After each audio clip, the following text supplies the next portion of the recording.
about it? Have you heard what they're getting ready to do? I saw it on the internet. I saw it on Facebook, and it's going to be really, really bad.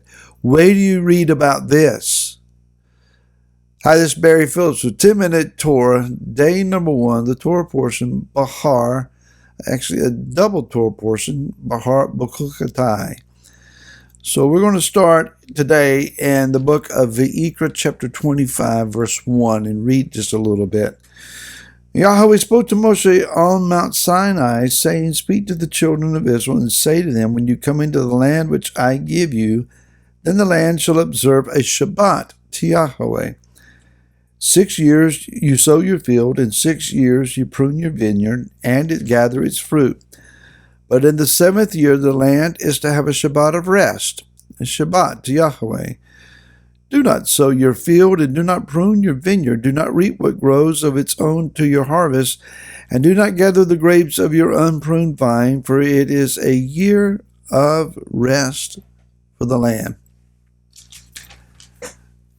Wow, you talk about operating outside the normal cycles of things, to actually not sow your land for an entire year. So have you heard about this? Have you heard about the latest news article about what's getting ready to happen? What are you talking about? It could be anything. We have folks that will send us videos on one thing or the other, and everything is of a dire nature.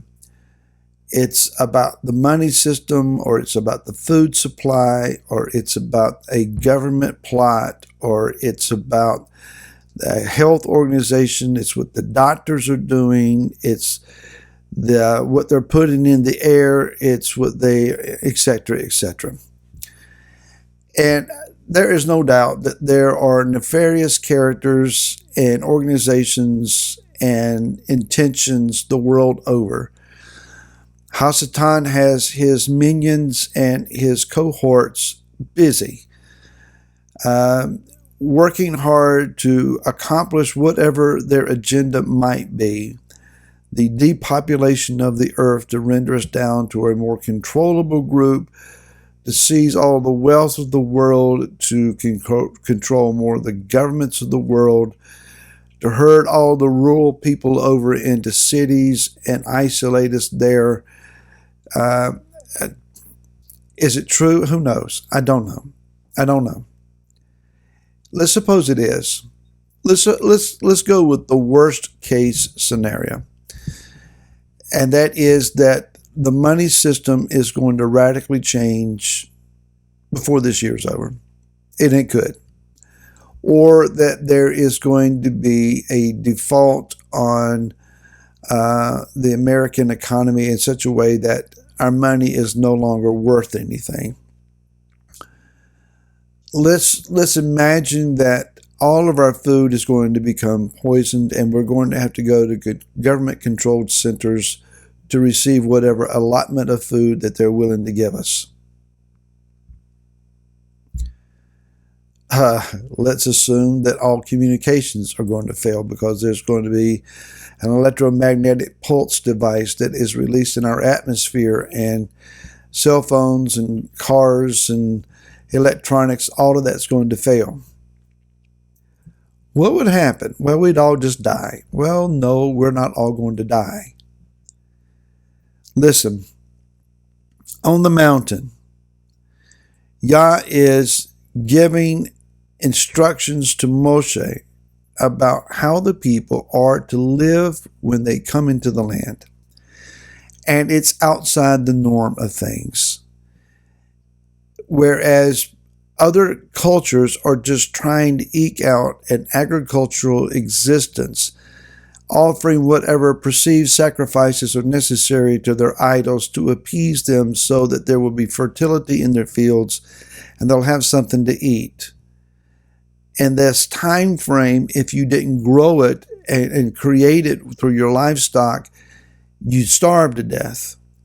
There was no general food supply for everyone to receive from. So this was life and death. Yah says, let your land lay at rest for an entire year. Don't sow and don't go out and gather everything and store it away. Anybody who wants to come through your fields and through your vineyards may freely take whatever they need to eat, and the land will just automatically produce food for you. But there will be an enormous 6-year supply that will carry you through this 7th year and supply you until the new cycle of 7 years is started. And then that first year of the second cycle, or the 8th year, it'll carry you through until that crop comes in. You won't starve. Trust me. That's the big word. Trust him. That's the big question. Do we trust him? Yah, when he was calling Moshe at the burning bush, already had the understanding that it would be a successful endeavor to the place that Israel would come into the land.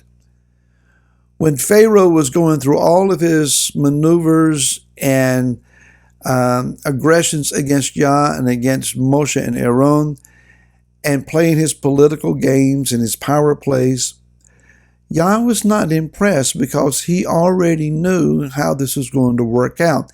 He knew that Pesach was coming. He knew that there would be a mighty deliverance. That's why he sent Moshe there in the first place, to accomplish this great deliverance. Now, Yah could have just, snapped his fingers and poof, it'd all be done. But he uses human agency and human involvement. He waits until we invite him to move in our given situation. Yah knew that there would be trials in the wilderness, that the first generation would fail, that the second generation would have to rise up and go in. He knew and prophesied, after a period of time, you're going to turn your back on me, but I'm going to put you in the land. When you get in the land, I've already worked out how it's going to be. And I want you to trust me and do what I tell you when you get into the land. Let's bring this forward to our day. The kingdom is coming. Yah's declared the kingdom from the beginning. His kingdom coming is a sure thing. It's an absolute thing. And he is preparing us now to become kingdom subjects, kingdom agents in his behalf. He's teaching us to walk according to the Ruach HaKodesh, the Holy Spirit, instead of leaning on the arm of our flesh and the reasonings of our minds. So when we hear the reports of all that the Pharaoh systems of this world are threatening to do, they very well may implement some of their plans. It very well may happen. We very well may have a challenge for food or for transportation or for finance. If it comes, Yah knows how to feed his people. Yah knows how to give us wisdom to store for what we need. He knows how to transport us even when there's no transportation. He knows how to finance us when there are no finances or money to be had.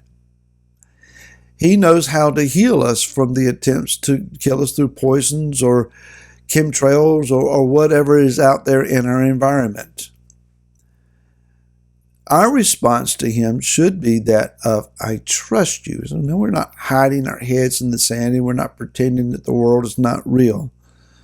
We're listening, having a discerning ear. And when Yah says, buy a little extra food here, save a little money there, save some gas back here for this purpose, we use the wisdom that he has given to us and we obey him. But you're not going to be able to hoard up enough to get you through whatever time frame is going to be required of us, I don't think. You're going to have to learn to trust him. Where do we trust him? Where Moshe learned to trust him. In his presence, listening to his voice, knowing that still small voice that speaks to him and gives him solid instructions. We're going to touch on that aspect again tomorrow. And until tomorrow, shalom. you.